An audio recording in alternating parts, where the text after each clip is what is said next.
الحمد لله رب العالمين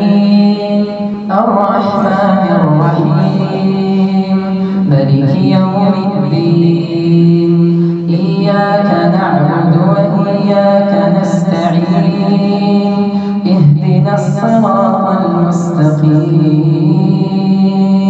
صراط الذين أنعمت عليهم غير المغضوب عليهم ولا الضالين واذكر في الكتاب مريم إذ انتبذت من أهلها مكانا شرقيا فاتخذت من دونهم حجابا فأرسلنا إليها روحنا فتمثل لها بشرا سويا قالت إني أعوذ بالرحمن منك إن كنت تقيا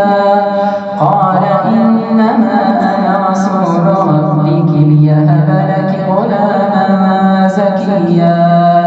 قالت أنى يكون لي غلام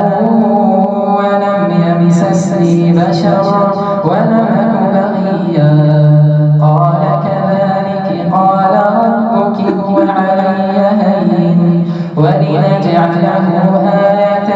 للناس ورحمة منا وكان أمرا مقضيا فحملته فانتبذت به مكانا قصيا فأجاءها المخاض إلى جذع النخلة قالت يا ليتني مت قبل هذا وكنت نسيا